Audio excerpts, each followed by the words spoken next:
दोस्तों kinds of clauses से related important rules को हमने कवर कर लिया है। हमने ये सीख लिया है किसी भी सेंटेंस में नाउन क्लॉज को कैसे पता करें, एडजेक्टिव क्लॉज को कैसे फाइंड आउट करें या एडवर्ब क्लॉज को कैसे ढूंढें, ये ऑलरेडी हम सीख चुके हैं। अगर आपको भी नहीं पता है कि एडजेक्टिव क्लॉज कैसे पता करते हैं, नाउन क्लॉज कैसे पता करते हैं या एडवर्ब क्लॉज कैसे पता करते हैं, तो उससे रिलेटेड मैंने एक इंपॉर्टेंट रूल्स वाली डेडिकेटेड वीडियो मैंने बना दी है। ये जो आई बटन आपको दिख रहा है, यहां से आप उस वीडियो पर पहुंच सकते हैं और लिंक मैंने डिस्क्रिप्शन में भी दे रखा है। आज की इस वीडियो में हम इंपॉर्टेंट क्लॉजेस से रिलेटेड जो काइंड्स होते हैं उनसे रिलेटेड जो एमसीक्यूज हैं, जो ऑलरेडी आपके एग्जाम में पूछे जा चुके हैं या बार बार रिपीट हो रहे हैं, इन एमसीक्यूज को आज हम कवर करेंगे और ये देखेंगे कि अब तक हमने कितना सीख लिया है या कितना सीखना अभी बाकी है। तो हेलो दोस्तों, welcome back to my new video. मैं हूं गौरव और आप देख रहे हैं अपना YouTube channel teaching by Gaurav sir. तो चलिए वीडियो को शुरू करते हैं। पहला क्वेश्चन आप अपनी स्क्रीन पर देख रहे हैं, you will get what you want, the subordinate clause used in the above sentence. यहां पर हमें ये पूछा गया है कि जो सबऑर्डिनेट क्लॉज इस सेंटेंस में यूज किया गया है वो किस काइंड में, किस रूप में यूज किया गया है। ए ऑप्शन है नाउन क्लॉज के रूप में, बी ऑप्शन है एडवर्ब क्लॉज के रूप में, या सी ऑप्शन है एडजेक्टिव क्लॉज के रूप में, या D option none of the, यानी कि इनमें से किसी भी तरीके से यूज नहीं किया गया है। तो चलिए आंसर देख लेते हैं। जो करेक्ट ऑप्शन हो जाएगा वो हो जाएगा ऑप्शन ए, नाउन क्लॉज के रूप में सबऑर्डिनेट क्लॉज को यूज किया गया है। अब समझते हैं कि आखिर नाउन क्लॉज के रूप में सबऑर्डिनेट क्लॉज को कैसे यूज किया गया है। तो यहां पर सबसे पहले मैंने आपको बताया था कि सब्जेक्ट और वर्ब के कॉम्बिनेशन को हम क्या बोलते हैं, क्लॉज बोलते हैं। तो सब्जेक्ट और वर्ब का कॉम्बिनेशन हमारा क्लॉज हो जाएगा और सब्जेक्ट और वर्ब के कॉम्बिनेशन जिसे हम क्लॉज बोलते हैं उसके पहले अगर कोई सबऑर्डिनेट कंजक्शन आ जाता है। सबऑर्डिनेट कंजक्शन कौन कौन से होते हैं पिछली वीडियो में मैं ऑलरेडी बता चुका हूं कि सब्जेक्ट और वर्ब के कॉम्बिनेशन को क्लॉज बोला जाता है और क्लॉज से पहले कोई सबऑर्डिनेटिंग कंजक्शन आ जाता है तो वही हमारा पूरा पोर्शन सबऑर्डिनेट क्लॉज हो जाता है। तो चलिए देखते हैं। यू हमारा क्या है, सब्जेक्ट, और बिल क्या है, उसकी वर्ब है। यू हमारा क्या है, सब्जेक्ट, वांट क्या है, इसकी वर्ब है। तो मैंने ये बताया था कि सब्जेक्ट और वर्ब के कॉम्बिनेशन को क्लॉज बोलते हैं और सब्जेक्ट और वर्ब के कॉम्बिनेशन से पहले अगर कोई सबऑर्डिनेटिंग कंजक्शन आ जाता है तो ये जो पूरा पोर्शन है यही हमारा क्या हो जाएगा, सबऑर्डिनेट क्लॉज हो जाएगा।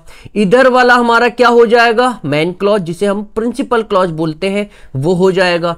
तो ये बोल रहा है क्वेश्चन कि सबऑर्डिनेट क्लॉज किस तरीके से यूज किया गया है। तो सबऑर्डिनेट क्लॉज हमारा इसी वाला पोर्शन है, हमें मिल गया। तो यहां पर मैंने आपको बताया था वर्ब से पहले क्या आता है, सब्जेक्ट आता है, और वर्ब के बाद क्या आता है, ऑब्जेक्ट आता है। इन दोनों का पूरी इंग्लिश ग्रामर में जो काम होता है वो नाउन या प्रोनाउन का होता है। तो इसको मैं थोड़ा इरेज कर देता हूं जिससे आपको और बेहतर तरीके से समझ में आएगा। तो अब तक चीजें क्लियर हुई या नहीं हुई? अगर तब भी कोई समस्या है तो नीचे मुझे कमेंट बॉक्स में कमेंट करके बताना। तो यहां पर आप देख सकते हैं यू हमारा सब्जेक्ट, बिल उसकी वर्ब, ये हमारी मेन वर्ब है तो दोनों वर्ब। यू हमारा सब्जेक्ट, वांट उसकी वर्ब, और सब्जेक्ट और वर्ब के कॉम्बिनेशन से पहले हमारा सबऑर्डिनेट कंजक्शन व्हाट आया है। तो ये जो पूरा पोर्शन है यही हमारा क्या हो जाएगा, सबऑर्डिनेट क्लॉज हो जाएगा। और सबऑर्डिनेट क्लॉज किस तरीके से यूज किया गया है, ये हमारी क्या है, दोनों वर्ब है। वर्ब के बाद क्या आता है सर, ऑब्जेक्ट आता है, और ऑब्जेक्ट का पूरी इंग्लिश ग्रामर में काम क्या होता है, नाउन या प्रोनाउन बनने का होता है। तो यहां पर सब्जेक्ट और वर्ब का कॉम्बिनेशन यही हमारा जो क्लॉज है एज अ ऑब्जेक्ट यूज किया गया है। जब ऑब्जेक्ट यूज किया गया है तो वही हमारा हो जाएगा नाउन क्लॉज। तो इस हिसाब से option A will be corrected. I think पहला क्वेश्चन आपकी समझ में आ चुका है। चलिए बढ़ते हैं आगे। नेक्स्ट हमारा क्वेश्चन है, identify the type of clause in the brackets. नीचे जो ब्रैकेट्स में ये जो क्लॉज दे रखा है उसका टाइप आपको बताना है। पहले हम क्वेश्चन को पढ़ लेते हैं। Unless it rains tomorrow I will go to school. DSSB PGT female 2021 second shift के एग्जाम में ये वाला क्वेश्चन पूछा जा चुका है। 4 ऑप्शंस आपके सामने हैं। ए हमारा कंडीशनल क्लॉज है, बी हमारा नाउन क्लॉज है, सी हमारा रिलेटिव क्लॉज है, या डी हमारा एडजेक्टिव क्लॉज है। तो चलिए देख लेते हैं करेक्ट ऑप्शन क्या होगा। जो करेक्ट ऑप्शन हो जाएगा वो हो जाएगा option A, conditional clause.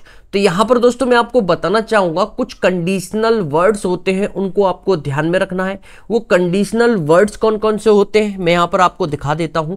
If हुआ, अनलेस हुआ, वंस हुआ, इनकेस हुआ, एज लॉन्ग एज या सो लॉन्ग एज हुआ, प्रोवाइडेड या प्रोवाइडेड दैट हुआ, ओनली इफ या इफ ओनली हुआ, ये सभी जितने भी वर्ड्स आप देख रहे हैं ये कंडीशनल वर्ड्स होते हैं। कौन से होते हैं? ये कंडीशनल वर्ड्स होते हैं। और ये अगर क्लॉज से पहले सब्जेक्ट और वर्ब के कॉम्बिनेशन को हम क्लॉज बोलते हैं, और अगर किसी भी क्लॉज से पहले ये वर्ड्स चिपक कर आ जाए या देखने के लिए मिल जाएं तो वही हमारा हो जाएगा कंडीशनल क्लॉज। तो यहां पर इस हिसाब से हम कह सकते हैं ये जो इट रेन्स टुमारो दे रखा है ये हमारा क्या है? एक क्लॉज है। कैसे पता किया?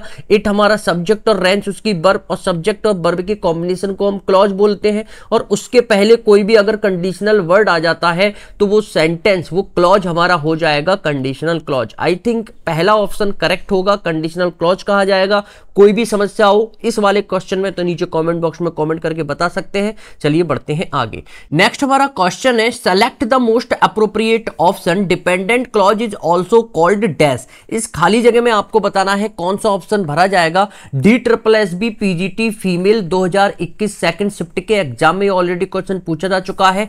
ए ऑप्शन रिलेटिव क्लॉज होगा, बी ऑप्शन सबऑर्डिनेट क्लॉज भरा जाएगा, सी ऑप्शन कोऑर्डिनेट क्लॉज, या डी ऑप्शन नाउन क्लॉज भरा जाएगा। तो डिपेंडेंट क्लॉज को और किस नाम से जाना जाता है? पहले हम करेक्ट ऑप्शन देख लेते हैं। जो करेक्ट ऑप्शन हो जाएगा वो हो जाएगा ऑप्शन बी, सबऑर्डिनेट क्लॉज के नाम से डिपेंडेंट क्लॉज को जानते हैं। थोड़ा और एक्सप्लेन हम इस क्वेश्चन के आंसर को कर देते हैं। तो क्लॉज हमारे दो प्रकार के होते हैं, दो टाइप के होते हैं। एक होता है हमारा प्रिंसिपल क्लॉज, दूसरा होता है हमारा सबऑर्डिनेट क्लॉज। प्रिंसिपल क्लॉज का जो दूसरा नाम होता है उसे हम इंडिपेंडेंट क्लॉज बोलते हैं, और सबऑर्डिनेट क्लॉज का जो दूसरा नाम होता है उसे हम डिपेंडेंट क्लॉज बोलते हैं। बात आपको ध्यान में रखनी है। इतना पोर्शन सीखने के बाद इसका काम खत्म हो जाता है, रोल खत्म हो जाता है, पूरी कहानी इस वाले पोर्शन की आ जाती है सबऑर्डिनेट क्लॉज की। तो सबऑर्डिनेट क्लॉज जिसे हम डिपेंडेंट क्लॉज बोलते हैं उसमें तीन टाइप के क्लॉज होते हैं। पहला होता है नाउन क्लॉज, दूसरा होता है एडजेक्टिव क्लॉज, और तीसरा होता है एडवर्ब क्लॉज। तो यहां से रिलेटेड कोई क्वेश्चन पूछा नहीं गया है, वो पूछ रहा है कि डिपेंडेंट क्लॉज को और किस नाम से जाना जाता है। तो आंसर हो जाएगा सबऑर्डिनेट क्लॉज के नाम से। तो यहां पर आप देख सकते हैं dependent clause is also called, option B will be corrected. इस क्वेश्चन में दोस्तों कोई भी प्रॉब्लम या कंसर्न है तो नीचे कमेंट बॉक्स में कमेंट करके बता सकते हैं। चलिए बढ़ते हैं आगे। नेक्स्ट हमारा क्वेश्चन है दोस्तों identify the clause in the bracket. नीचे जो क्वेश्चन दे रखा है उस ब्रैकेट में जो क्लॉज है उस क्लॉज का कौन सा काइंड है, कौन सा रूप है, ये आपको आइडेंटिफाई करना है। DSSB PGT female 2021 second shift के एग्जाम में ऑलरेडी क्वेश्चन पूछा जा चुका है। तो क्वेश्चन पढ़ लेते हैं। क्वेश्चन क्या है? My friend help me when I was in danger. मेरे दोस्त ने मेरी मदद करी जब मैं मुसीबत में था। तो यहां पर चार ऑप्शन दे रखे हैं, आपको बताना है ये जो ब्रैकेट वाला ये जो पोर्शन है, ये जो क्लॉज है, ये किस क्लॉज के काइंड के रूप में यूज किया गया है। ए हमारा है नाउन क्लॉज के रूप में, बी नेगेटिव क्लॉज के रूप में, सी एडजेक्टिव क्लॉज के रूप में, या डी एडवर्ब क्लॉज के रूप में। चलिए देख लेते हैं करेक्ट ऑप्शन क्या होगा। जो करेक्ट ऑप्शन हो जाएगा वो हो जाएगा ऑप्शन डी, एडवर्ब क्लॉज के रूप में इस वाले पोर्शन, इस वाले क्लॉज को हमने यूज किया है। आखिर समझते हैं कि एडवर्ब क्लॉज के रूप में ही क्यों यूज किया है, तो उसका हम एक्सप्लेन थोड़ा रूल समझ लेते हैं। तो दोस्तों मैं आपको बताना चाहूंगा प्रिंसिपल क्लॉज की वर्ब से, प्रिंसिपल क्लॉज को हम मेन क्लॉज या इंडिपेंडेंट क्लॉज बोलते हैं। तो प्रिंसिपल क्लॉज की वर्ब से अगर हम हाउ का, वेयर का, व्हेन का, वाई का, हाउ ऑफन, हाउ मच या हाउ मेनी का क्वेश्चन पुट अप करते हैं, जो भी आंसर सब्जेक्ट और वर्ब के कॉम्बिनेशन में निकल कर आएगा वही हमारा एडवर्ब क्लॉज हो जाएगा। एडवर्ब क्या होता है? नाउन और प्रोनाउन के लिए एडवर्ब कभी नहीं आएगा, नाउन और प्रोनाउन के लिए केवल एडजेक्टिव आता है। एडवर्ब हमेशा दूसरों के लिए, जैसे वर्ब हुआ, एडवर्ब हुआ, एडजेक्टिव हुआ, प्रीपोजिशन हुआ या कंजक्शन हुआ, इनके लिए हमेशा एडवर्ब आएगा। एडजेक्टिव इनके लिए नहीं आएगा, ये बात आपको ध्यान में रखनी है। एडजेक्टिव केवल नाउन और प्रोनाउन के लिए आएगा। दूसरा पॉइंट क्या है? ये इंपॉर्टेंट पॉइंट है। The subordinate conjunctions used for adverb clause are follows.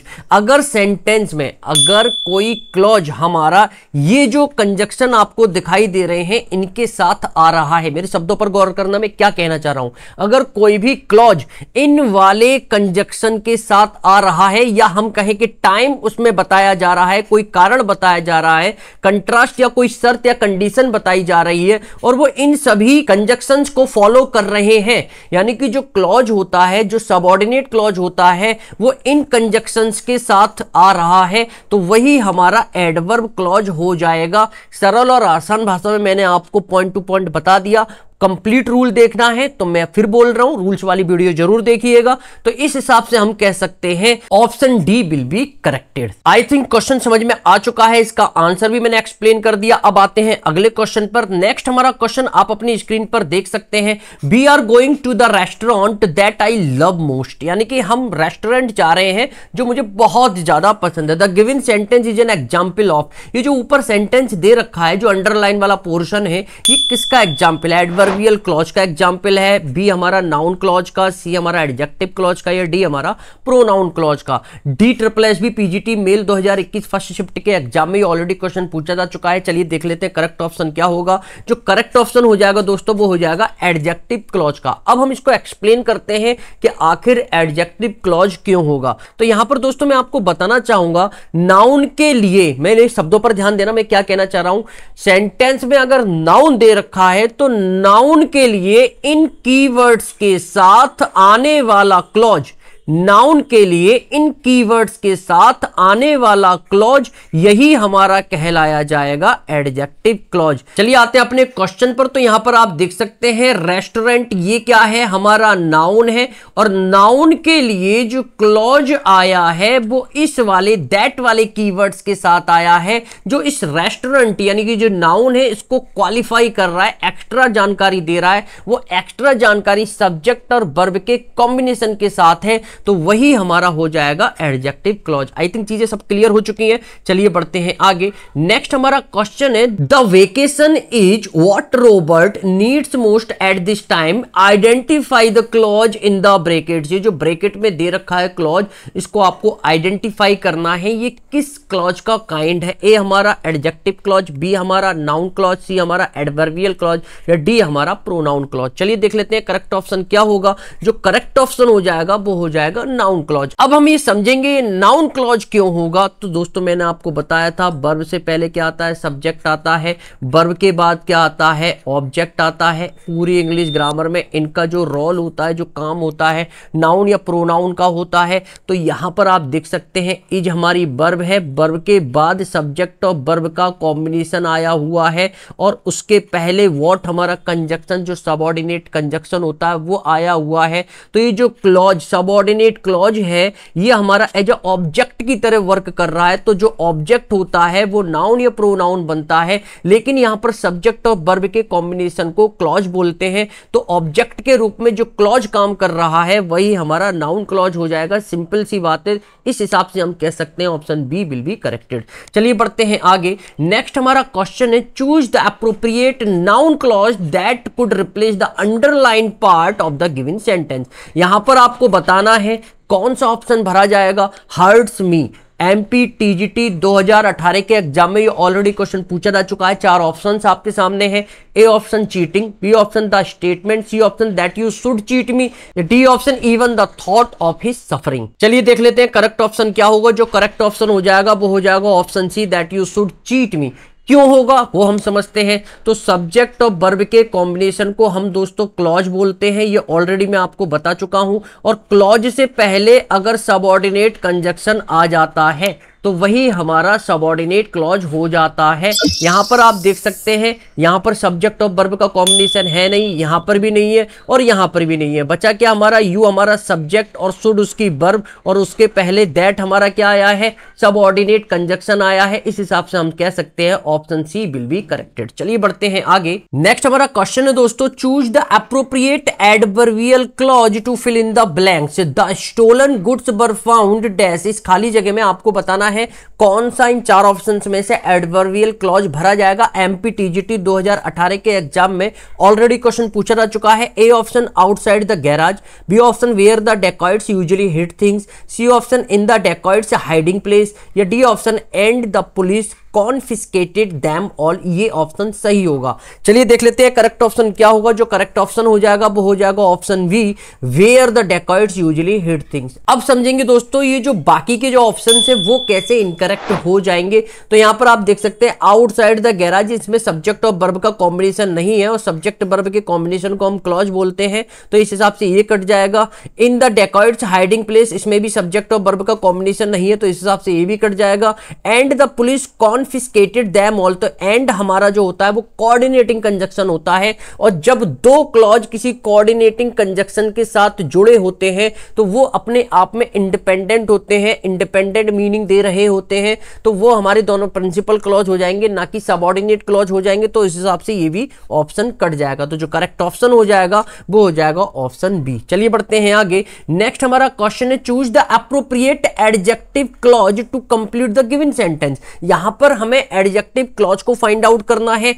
Question क्या है, the village dash is now a big city. MP PGT 2018 के एग्जाम में ऑलरेडी क्वेश्चन पूछा जा चुका है। आपको बताना है इन चार ऑप्शन में से कौन सा ऑप्शन भरा जाएगा। A option with several inhabitants, B option without any inhabitants, C option around the corner, या D option where I was born. तो चलिए देख लेते हैं करेक्ट ऑप्शन क्या होगा। जो करेक्ट ऑप्शन हो जाएगा वो हो जाएगा ऑप्शन डी। अब हम ये समझेंगे कि आखिर ऑप्शन डी क्यों होगा, बाकी के ऑप्शन क्यों नहीं हो सकते। तो यहां पर ए वाले ऑप्शंस में आप देख सकते हैं सब्जेक्ट और वर्ब का कॉम्बिनेशन नहीं है, और सब्जेक्ट और वर्ब के कॉम्बिनेशन को हम क्लॉज बोलते हैं, तो इस हिसाब से ये भी कट जाएगा। इसमें भी कोई सब्जेक्ट वर्ब का कॉम्बिनेशन नहीं है, और इसमें भी कोई सब्जेक्ट और वर्ब का कॉम्बिनेशन नहीं है, तो इस हिसाब से जो ऑप्शन डी है विल बी करेक्टेड। चलिए बढ़ते हैं आगे। नेक्स्ट हमारा क्वेश्चन है दोस्तों, do they know where the road leads. तो यहां पर जो अंडरलाइन वाला पोर्शन है ना, ये बताना है आपको कौन सा क्लॉज है।